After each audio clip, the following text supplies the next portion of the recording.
She grew up believing that family was supposed to be a shelter. Not perfect, not gentle all the time, but steady. Something you could lean on when the world felt heavy. For most of her childhood, she tried to be exactly what she thought that shelter required of her. Quiet when silence was expected. Obedient when approval felt just one good decision away. Invisible when attention seemed dangerous. She learned early that love in her home was conditional, even if no one ever said it out loud. Praise came rarely and only when it reflected well on someone else. Mistakes were remembered longer than achievements. When she succeeded, it was expected. When she failed, it was proof of something broken inside her. Her mother had a way of looking at her that made her feel smaller without saying a word. Not anger, something colder.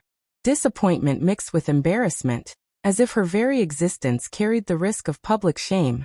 Over time, she stopped asking questions. She stopped explaining herself.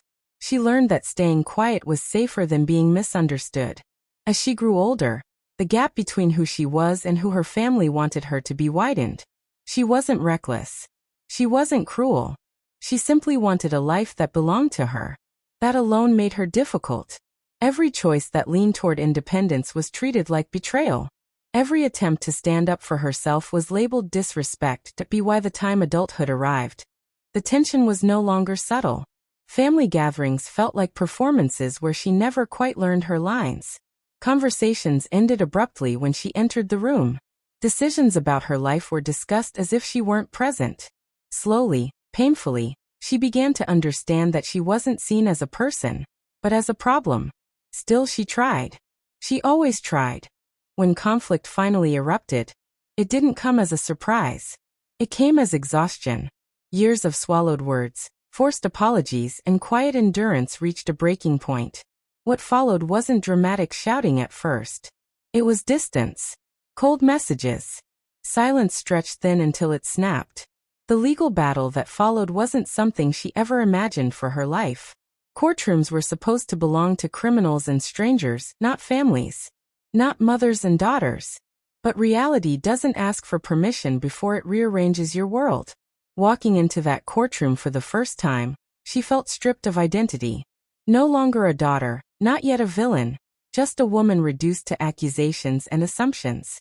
Every step forward felt heavy, as if the weight of her family's judgment had become physical. She told herself to stay calm, to stay respectful, to remember that truth didn't need volume to survive. But humiliation has a sound, and that sound filled the room when her mother finally spoke. The words were sharp, loud, public, final. In that moment, something inside her cracked. Not loudly, not visibly, but deeply. It wasn't just what was said. It was where it was said. In front of strangers. In front of authority. In a place where records are kept and judgments last longer than emotions. She didn't cry. Not because it didn't hurt, but because she had learned that tears were often used against her. Instead, she sat there, still, absorbing the reality that whatever bond once existed had officially turned into something else.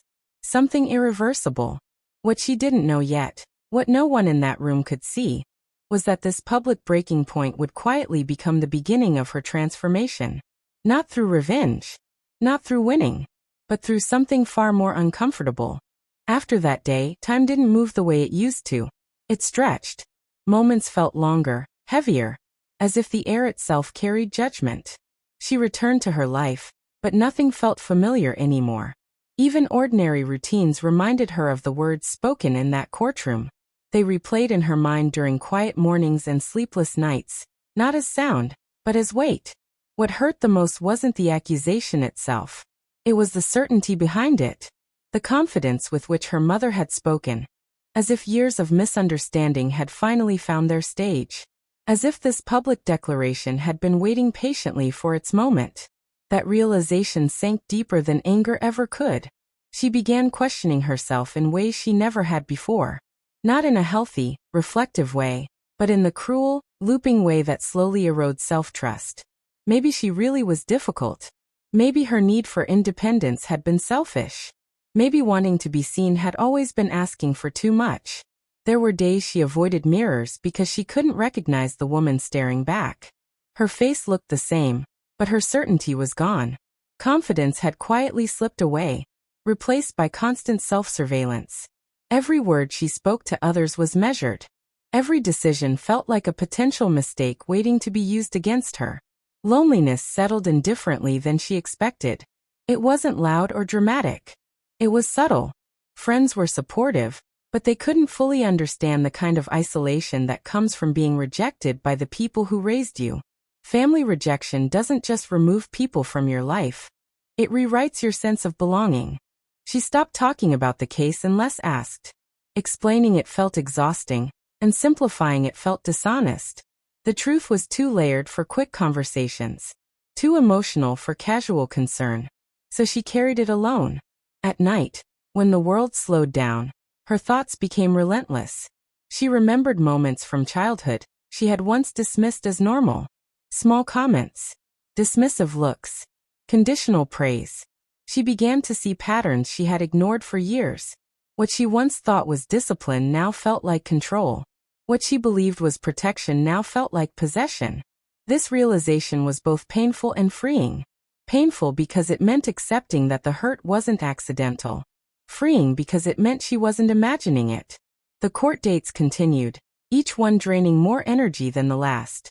Sitting in that space, surrounded by formality and distance, she felt reduced to a version of herself shaped by other people's narratives. Legal language replaced human nuance. Complexity was flattened into accusations and defenses. Still, she remained composed. Not because she felt strong, but because she refused to give anyone the satisfaction of seeing her break. There was a quiet dignity in her restraint, even if she didn't recognize it yet. Outside the courtroom, life kept moving. Bills needed to be paid. Work required focus. Responsibilities didn't pause for emotional devastation. Some days she functioned purely on habit, moving through hours without fully being present. Other days, the smallest inconvenience felt unbearable. What surprised her most was how grief showed up.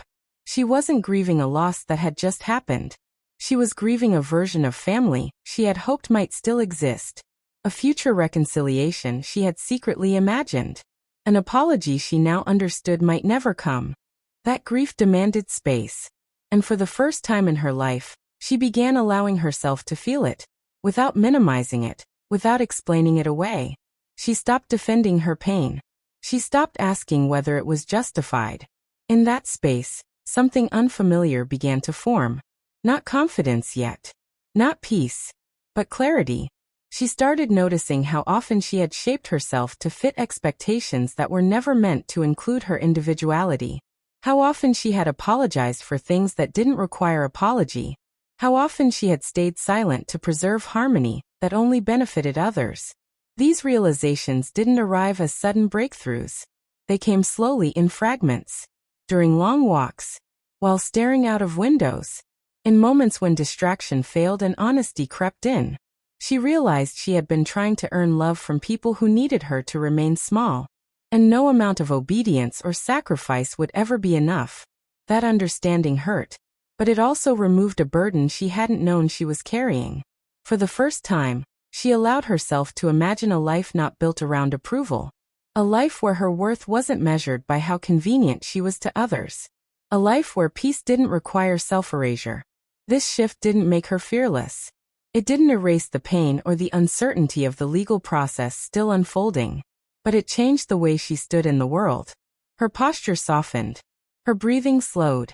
She stopped bracing herself for constant impact.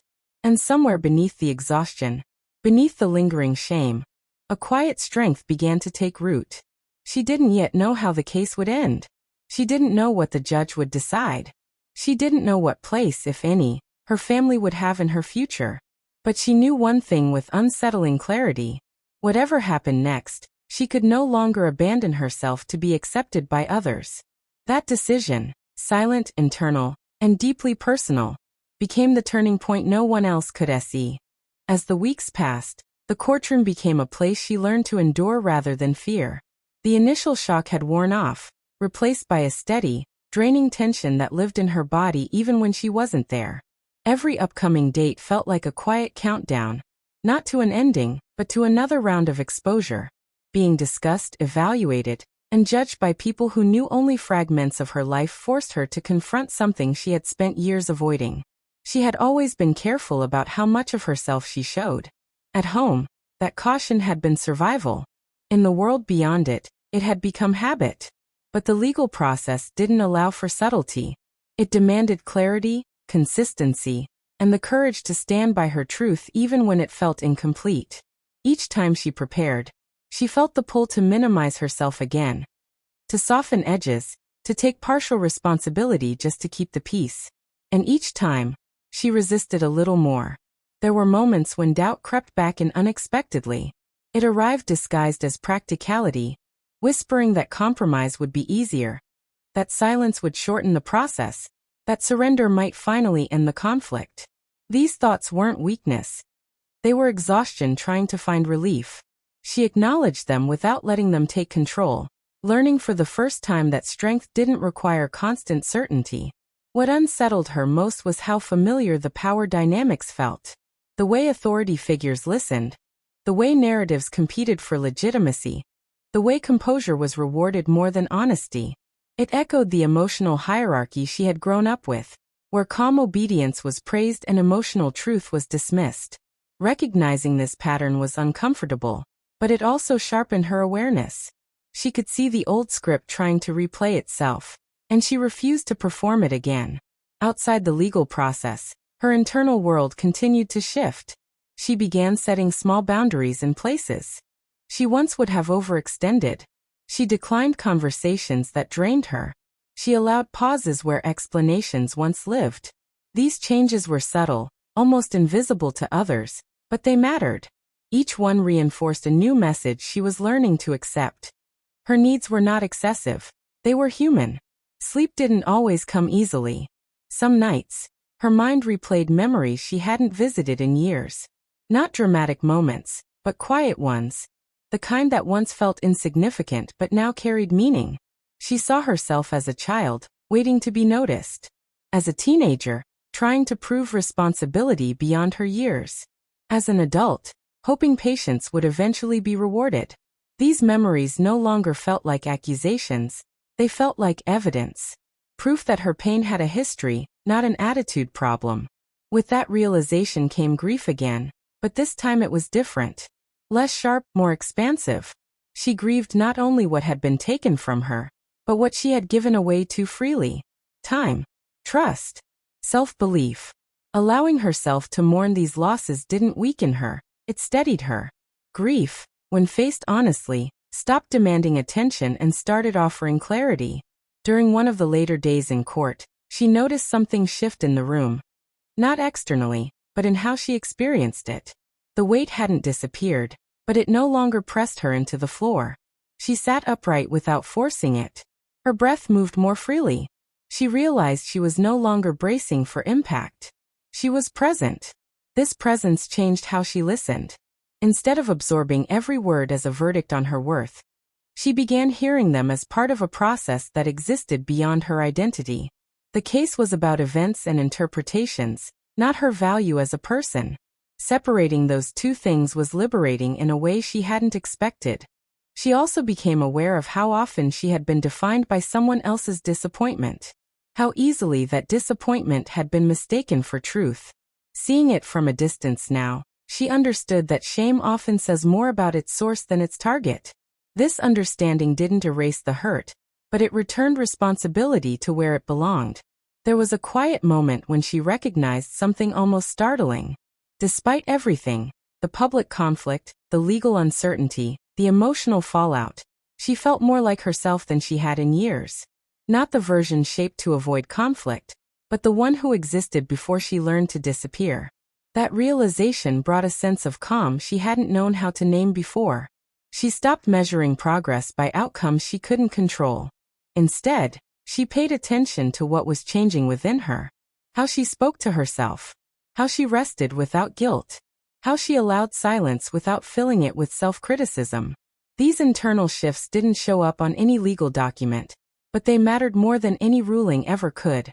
As the process neared its most critical point, anticipation built quietly, not as fear, but as awareness. She understood that whatever decision came would mark an ending, but not the end of her growth. Endings, she was learning, were not collapses. They were transitions. She no longer fantasized about vindication. She didn't imagine apologies or dramatic realizations. What she wanted now was simpler and stronger. She wanted peace that didn't depend on someone else's understanding. Closure that didn't require permission. Standing in that space, carrying the full weight of her experience without shrinking under it, she realized something profound. Being seen was no longer her goal. Being aligned with herself was. And in that alignment, she felt steady enough to face whatever came next. As the final phase of the case approached, everything around her seemed to slow down. Not in a dramatic way, but in the quiet, unsettling way that happens when you know something important is coming, and there's nothing left to do but wait. She had done all she could. Said what needed to be said. Withheld what no longer deserved explanation. Now the outcome existed outside her control. That loss of control would have terrified her once. Earlier in her life, uncertainty felt like danger. It meant exposure. It meant vulnerability without protection. But now something had shifted. She still felt the tension, of course she did. But it no longer defined her. Waiting was uncomfortable, but it wasn't destabilizing. She had learned how to remain intact even when answers were delayed. What occupied her mind during those days wasn't the ruling itself, but the meaning she had once attached to it. She realized how deeply she had believed that external decisions could validate or invalidate her experience. That being believed was equivalent to being worthy. That being supported was the same as being right.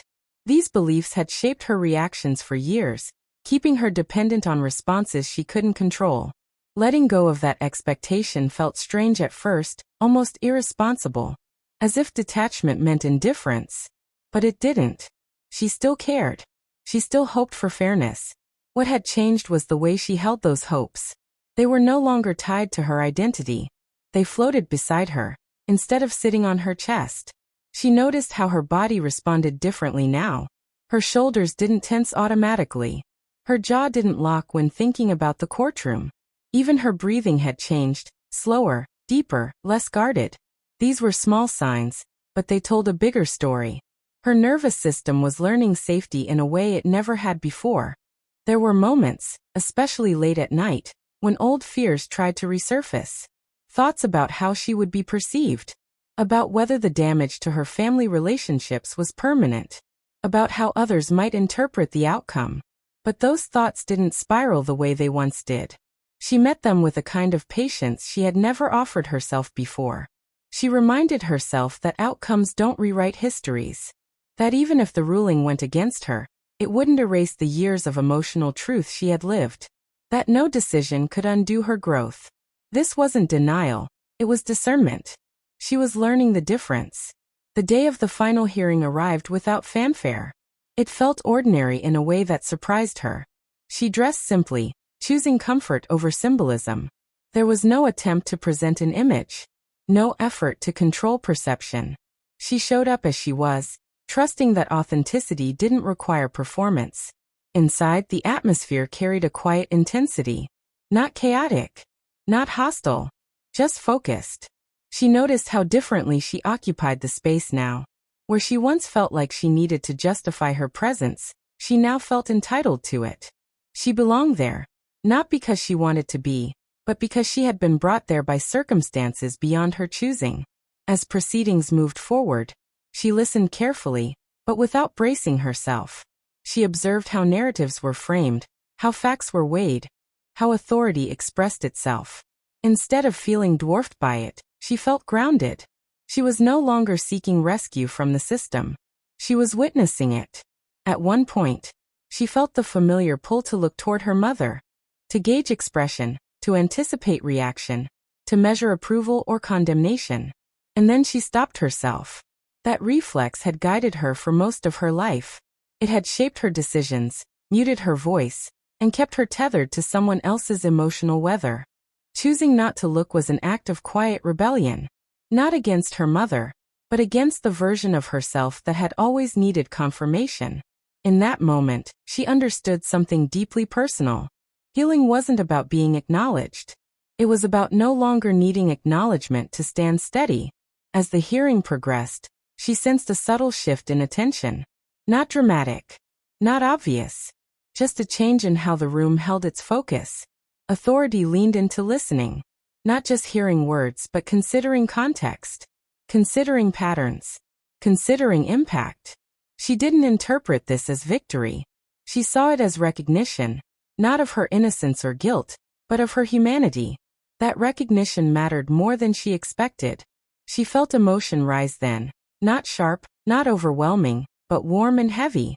A mix of relief and grief. Relief that she had made it to this point without losing herself. Grief for the version of her who had once believed she needed to suffer quietly to be loved. In that space, she made peace with something she had been resisting. That her relationship with her family might never look the way she once hoped. That some bridges, even when built with care, don't lead back to where you started. And that this wasn't failure. It was reality. Accepting this truth didn't harden her. It softened her. It allowed compassion to exist without self-sacrifice. It allowed distance without hatred. It allowed her to release expectations that had kept her trapped for years. As the moment of decision drew closer, she felt an unexpected sense of calm. Not because she was certain of the outcome, but because she had already crossed the threshold that mattered most. She had chosen herself, fully, finally, and without apology. Whatever words would be spoken next, whatever ruling would be delivered, she knew this much with absolute clarity. She would leave that room as someone who no longer defined her worth by someone else's voice. There are moments in life when everything feels suspended. Not frozen, not stopped, just held. As if time itself is waiting to see how you will stand when the answer finally arrives. This was one of those moments for her. The kind that doesn't announce its importance, but leaves a permanent imprint once it passes. She sat there quietly, aware of her own heartbeat in a way she hadn't been before. Not racing. Not pounding. Just steady. Present. It surprised her. For years, moments like this would have unraveled her from the inside. Anxiety would have rushed ahead of her thoughts, preparing her for humiliation before it even happened. But now she was simply there. Fully. She noticed how the room felt different when she wasn't shrinking inside it. How the air didn't feel as heavy when she wasn't carrying everyone else's expectations on her shoulders. How her body no longer braced for impact the way it once had. This wasn't numbness. It was grounding. As attention gathered toward the center of the room, she felt something shift internally. Not fear, but awareness. She understood that whatever came next would be witnessed, not just by those present, but by the version of herself that had survived everything leading up to this moment. That version mattered now more than anyone else's interpretation. She thought briefly about the girl she used to be. The one who would have done anything to avoid this kind of exposure. The one who believed silence was safety and endurance was love. That girl had carried so much without ever being asked whether she could. And here she was now, grown, worn, and still standing. What made this moment so heavy wasn't the possibility of loss. It was the realization of how much she had already released. She was no longer fighting to be understood. She was no longer rehearsing explanations in her mind. She wasn't bargaining for empathy. She had crossed beyond that need. That crossing changed everything. She could feel emotion rising again. Not sharp or chaotic, but deep and slow. The kind that doesn't overwhelm, but expands. It filled the spaces where shame once lived. It softened the edges of old anger. It made room for compassion without pulling her backward. She became aware of how visible she was in that moment. Not exposed but seen. And strangely, that no longer frightened her. Visibility didn't feel like danger when she wasn't giving anyone permission to define her. As the focus of the room narrowed, she sensed a quiet authority in the attention being given. Not rushed. Not dismissive. Considered. For the first time since this process began, she felt that the complexity of her experience hadn't been flattened. That nuance had survived. That mattered. She felt a wave of validation. Not the kind that comes from winning, but the kind that comes from being acknowledged as whole. As someone whose story wasn't just an inconvenience or an obstacle to be managed. As someone whose presence required thought. In that space, something inside her loosened. A tension she hadn't realized she was still holding finally released. She felt warmth behind her eyes, but she didn't fight it. She let it exist without embarrassment. Tears didn't feel like weakness anymore. They felt like honesty. Her mother's presence lingered at the edge of her awareness, but it no longer dominated her internal world. For the first time, her emotional center was not oriented around that relationship. It was anchored within herself. That shift was subtle, but irreversible. She understood then that no matter what outcome followed, something profound had already happened. She had reclaimed authorship over her own life. She had stopped auditioning for acceptance. She had chosen alignment over approval. That choice had cost her dearly, but it had also given her everything. She realized that freedom doesn't always arrive with celebration. Sometimes it arrives quietly, in a room full of strangers, when you finally stop abandoning yourself. Sometimes it comes without applause. Sometimes it comes wrapped in exhaustion and relief at the same time. And still it is freedom. As the weight of the moment settled, she felt an unfamiliar sense of trust. Not in the system, not in people, but in herself. Trust that she could survive disappointment without breaking. Trust that she could carry truth without needing it to be validated. Trust that she could move forward even if the past remained unresolved. That trust felt like power. Not loud, not aggressive, but steady. The kind that doesn't need to announce itself. She inhaled slowly, fully, as if making space for whatever came next. Whatever words would be spoken, whatever decision would be delivered, she was ready. Not because she was unafraid, but because she was no longer divided against herself. In that moment, before anything was finalized, she understood something that would stay with her long after this day ended. The loudest moment of her life had not been when she was shamed. It was when she chose not to internalize it. And that choice, quiet, unseen, and deeply personal, had already changed everything. The courtroom emptied slowly, leaving her with a quiet that felt almost foreign. Not the kind of quiet that hums with anticipation or dread, but the kind that sits with you when the chaos has passed and only your own thoughts remain. She walked out, not triumphant, not defeated, just aware. Aware of the weight she had carried, the choices she had made, and the person she had become along the way. For hours afterward, she replayed the day in her mind. Not to relive the tension, but to notice how different it had felt compared to every other moment of shame she had endured. She had spoken, stood, and listened without dissolving into someone else's expectations. She had felt, for the first time in years, like her own life belonged to her.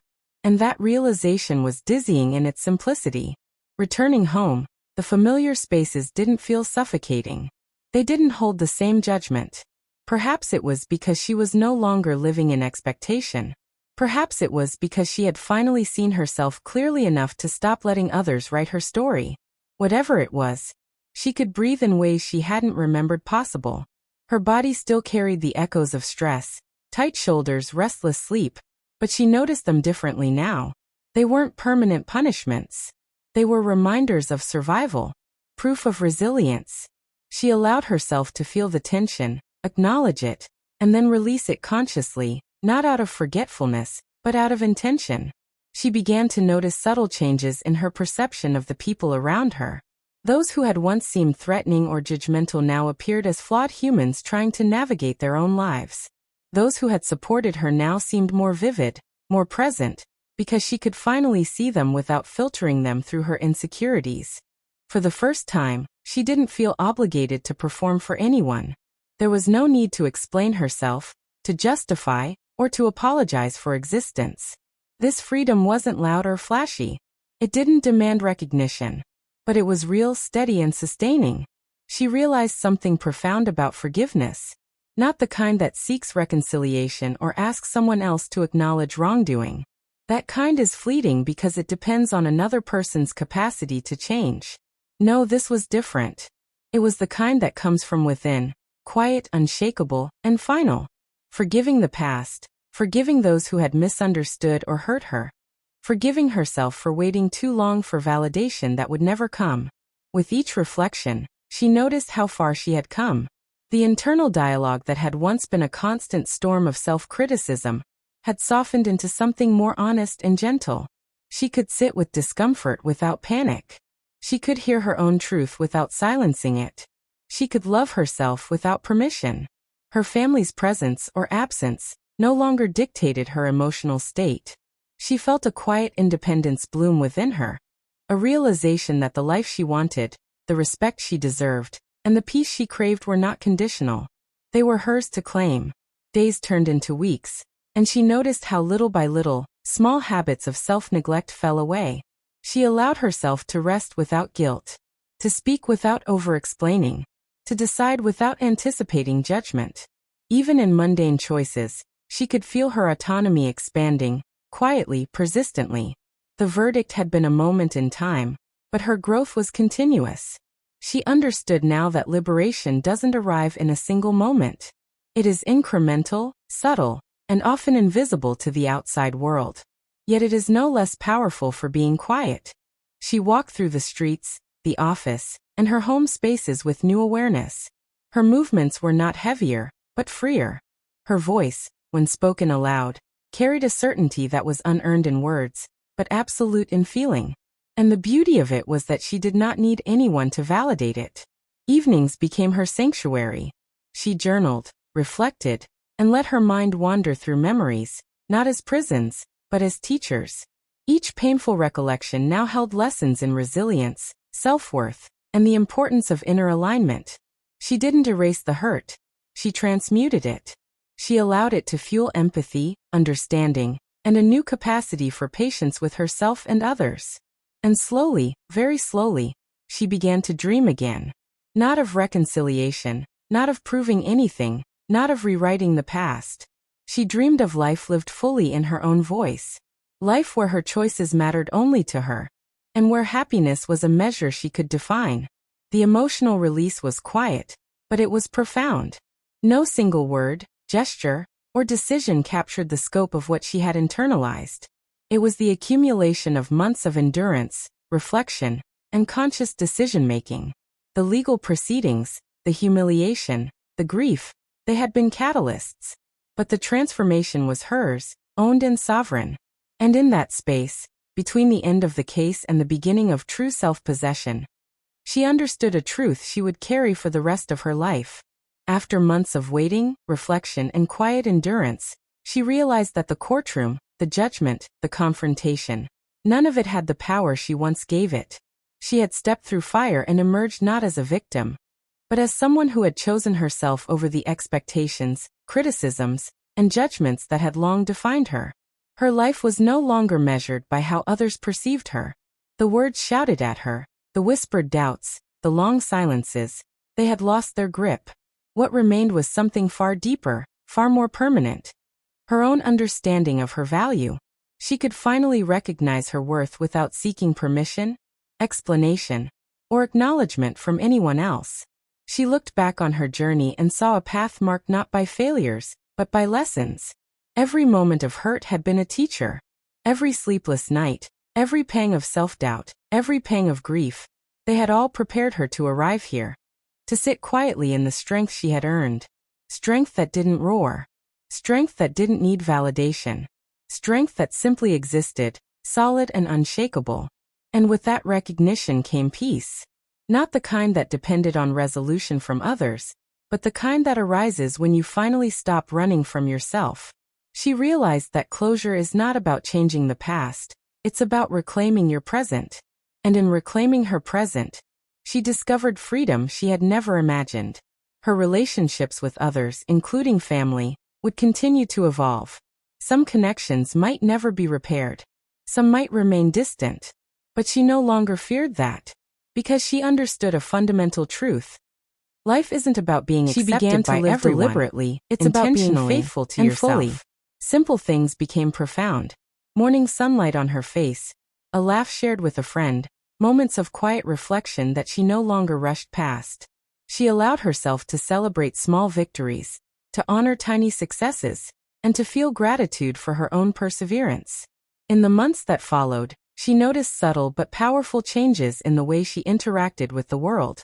She spoke with confidence, but without arrogance. She offered kindness, but without expectation. She made choices based on her own desires, values, and well-being, not out of fear, guilt, or obligation. And when she thought of the courtroom, the words spoken, and the judgment she had once carried like a stone in her chest. She felt not bitterness, but clarity. Those events had shaped her, not defined her. They had been catalysts for growth, teachers in resilience, mirrors that reflected her inner strength. She realized that the story she had lived was not tragic. It was transformative. Not because pain vanished, but because she had learned to inhabit it fully, to witness it, to learn from it, and to move forward with intention.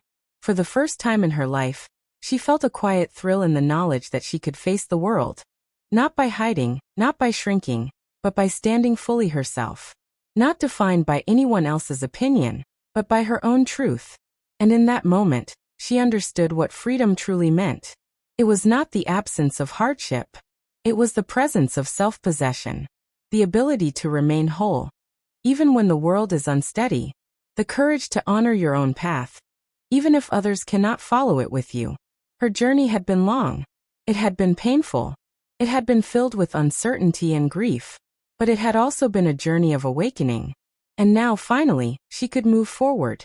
No longer haunted by the past, no longer waiting for approval, no longer shrinking from her own life. This was the beginning of her story, not as someone defined by others, but as someone who had claimed herself. And for the first time, it felt limitless. She breathed deeply. She smiled quietly to herself. And she stepped into the life she had always deserved, carrying with her the truth she had fought so hard to reclaim. She was enough. She always had been. And now, she finally believed it.